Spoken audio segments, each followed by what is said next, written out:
Today I'm going to show you guys how we put together our pocket door system for install out in the field with a modification that helps service in the future. We actually put it all together with slow close, rollers, everything, so you can take the whole upper assembly and just fasten it in place with a few screws and everything's set to go. So the items that are required to put this pocket door track together is a router with a bushing and a bit for aluminum. And this will always be set up, ready to go, along with the jig here at the shop.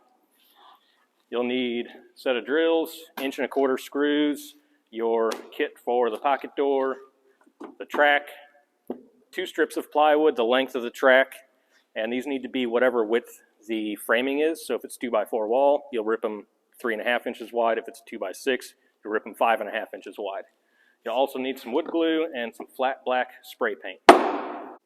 One thing I forgot to mention is you'll need a 3/16 Allen wrench for these.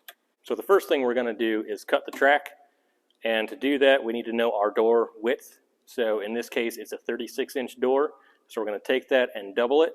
So I'm going to cut this track to 6 foot. I'm going to mark it, take it over to the saw for cutting aluminum, and cut it down.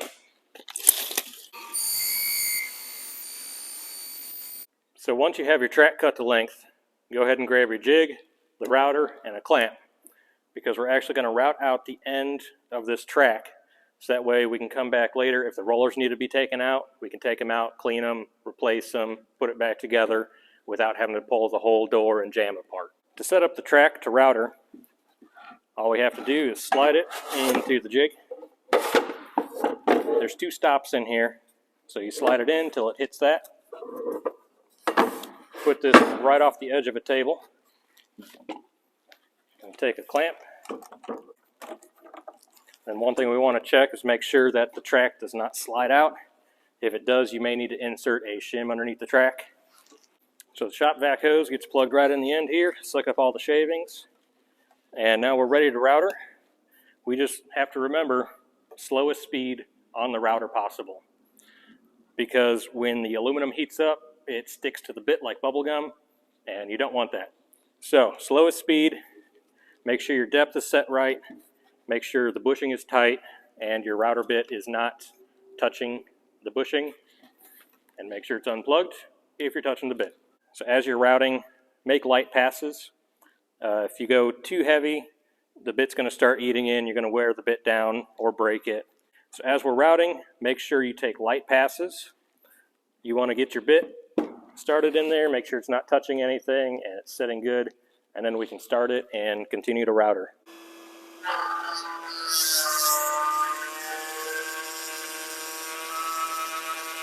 So now we have that routed out.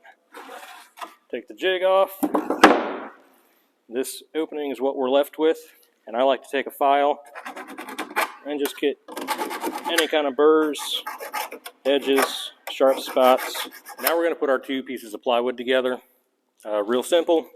Just going to take some glue, put a little glue on there, take my next piece of ply, stack it right on top, re-drill a few holes, making sure that I stay towards the outside so I don't interfere with the track,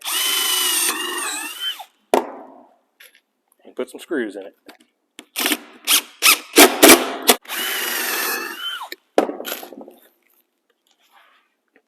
So after I get the screws in it, I'm going to flip it over. I'm going to mark the center of the ply on both sides. That's going to help center the track when I put it on the ply. And before I put the track on, I'm actually going to lay this out where the jam's going to go, the split jam, the first LSL stud, and so on. To lay this out to put the track on and for the studs, what I'm going to do is I'm going to hook my tape onto the end. And that side is going to be my jam side. And I'm going to come back and I'm going to mark 1 inch in. So that gives me 3/4 for a jam and a 1/4 inch shim space. And then I'm going to come back to my door width, which is 36, and I'm going to add a 1/2 inch while my tape is still hooked on the end of the board. So 36.5. That's going to be the face of the split jam. And then I will come back 3/4 of an inch, make another mark, and that's going to be the face of the LSL stud, because that's how this one is going together, because it's a 2x6 wall. So I'm using LSL studs for this one. So I've got my 1 inch marked out here, and then I've got the door width plus 1/2 inch while keeping the tape hooked on the end of the plywood. That's real important. And then I went 3/4 past that and made my next mark, and this is going to be the face of the LSL stud. Now if your split jamb is thicker than 3/4, all you have to do is move this line back, however the thickness is of your split jamb. And then what I did is I took my square, I put it on here, and I scored both of these lines with a razor blade. And that's for after I spray paint this black, I will still be able to see both these lines, so I don't have to go back and try and lay it out again. I'm not too worried about the 1 inch, because that's mainly for attaching the aluminum track to it. So I've got the track set on the plywood. There's a line right in the center of the track, and I line that up with my center mark, put it right on the 1 inch line. And I did the same over here. I've got the center lined up with my center line, and then I'm going to take my drill bit and I'm going to drill a hole on each end. I'm going to come in 1/2 inch from the edge of the track and drill my first hole, both sides. Got my 1/2 inch marked out from the edge. So I'm just going to pre-drill through the aluminum. Take an 1 1/4 screw,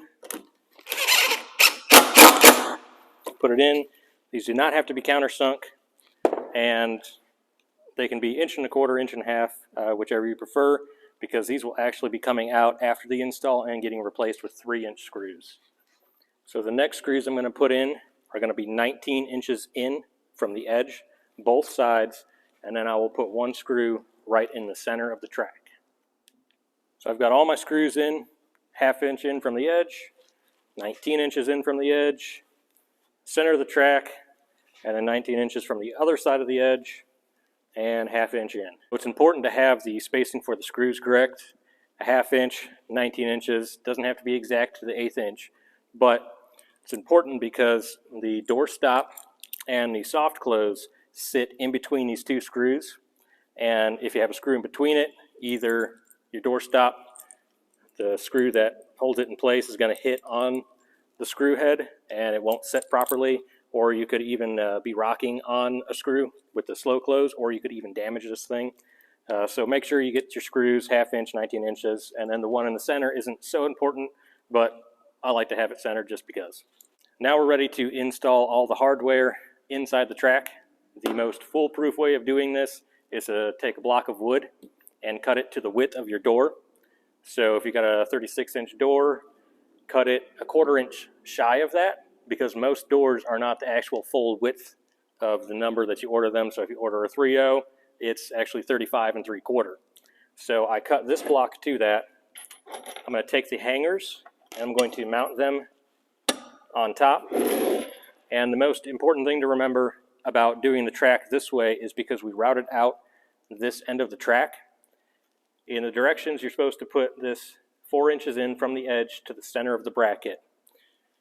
The one that is on the serviceable side, the jamb side, we have to set that 5 inches in. So I'm going to come in 4 inches from this edge and 5 inches from this side. Now this bracket actually has a center line, so you're going to line that up right with the mark that you made. And then you want to make sure you get it in the center of the board, not offset or twisted one way or the other.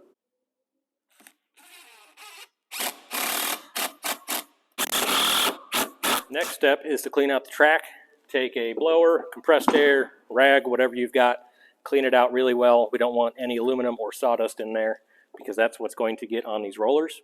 And that's usually why we have a service call, is because aluminum or a piece of junk just got on one of these wheels, got stuck in, and now it's clicking as it's rolling back and forth, which is why this notch helps, because now we can actually pull these out, clean the wheels, replace them if needed. So after it's all cleaned out, you take your rollers.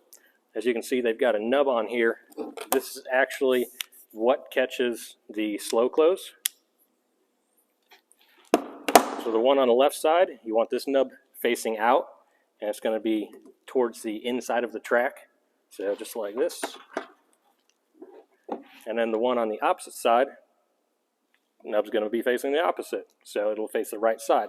We'll take it, nub down, slide it into the track, and then these come with a nylon spacer in between them. So we actually need to take this off, set the spacer aside for a second, put the nut back on to where the lock washer is facing this head, and then we can take this spacer, put it back on there, and thread this into the roller. And same for the other side. So that's done. Now we are ready to take our temporary door, mount it on here.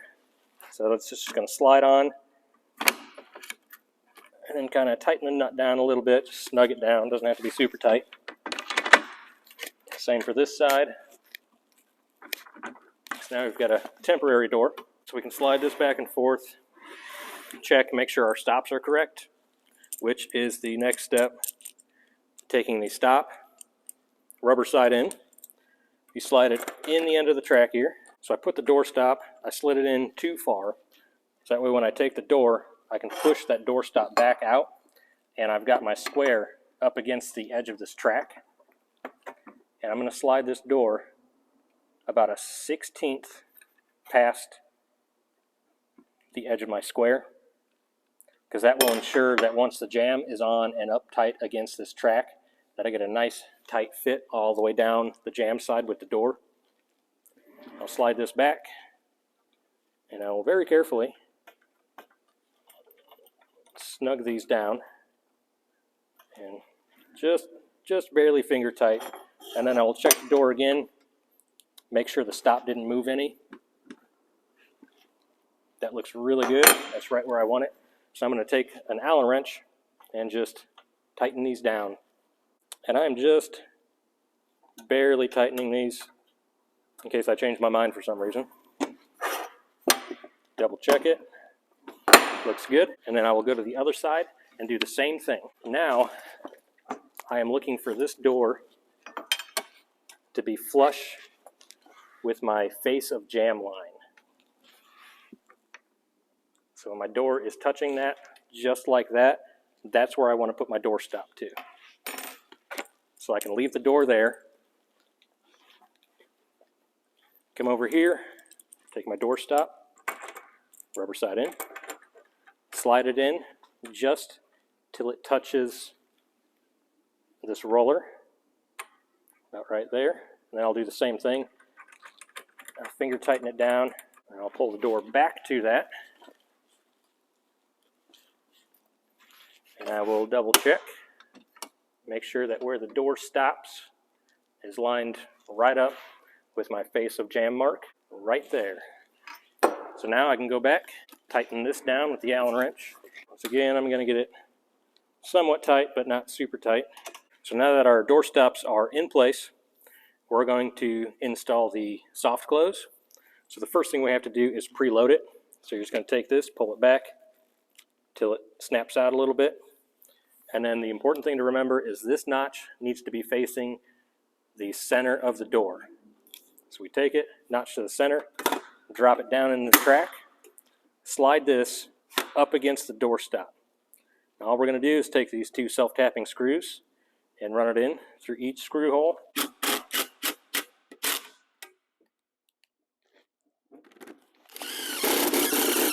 Now after I got this screwed in, I'm actually going to unscrew it.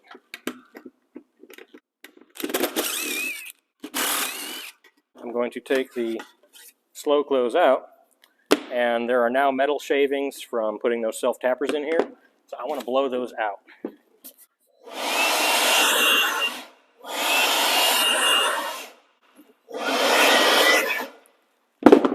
Because remember, we want this track as clean as possible so there's no debris on the wheels, no garbage in there, nothing gets inside this slow close and bogs it down.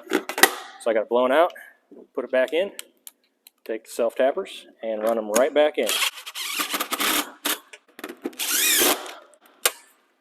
And repeat on the other side.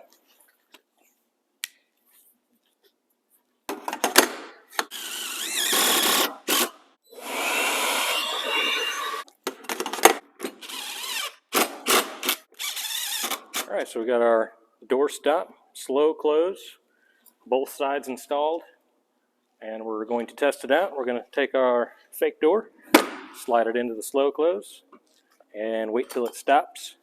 Take the square,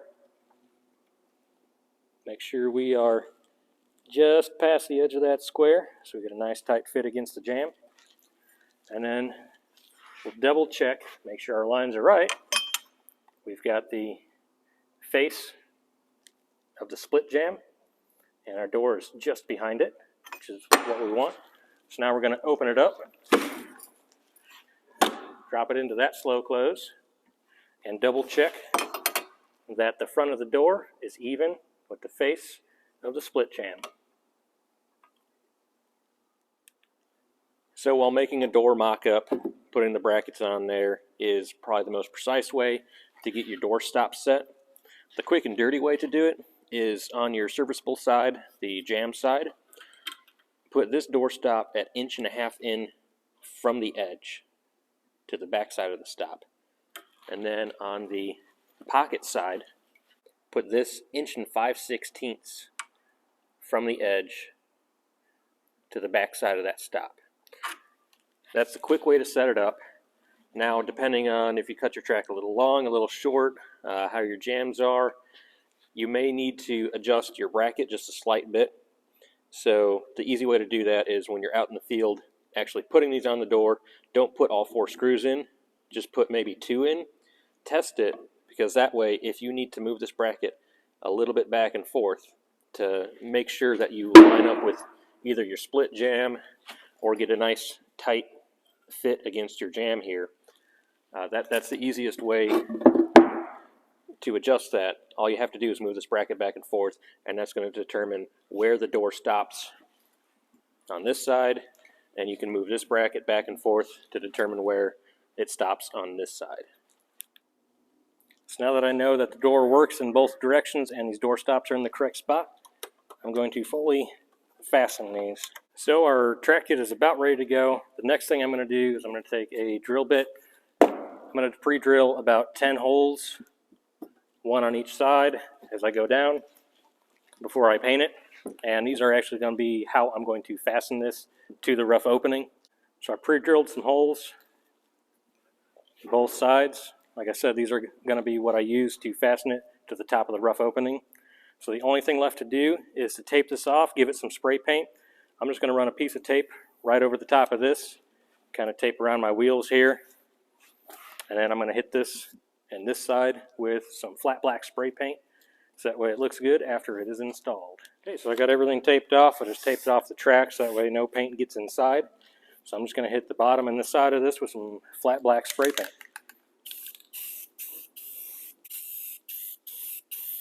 So I got the track painted flat black. It's still a little wet, so it's kind of shiny.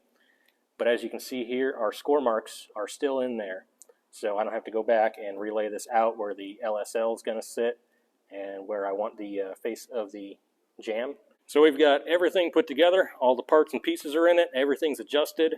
We don't have to do any of that when we get out to the field. All we have to do is take this assembly, put it up against the header, run a couple screws, make sure it's level, shim it down if needed, and then finish screwing it off. Take our screws out of the track here, replace them with 3-inch screws, and then we can start putting our LSLs in, and then come back when it's time to trim and hang the door.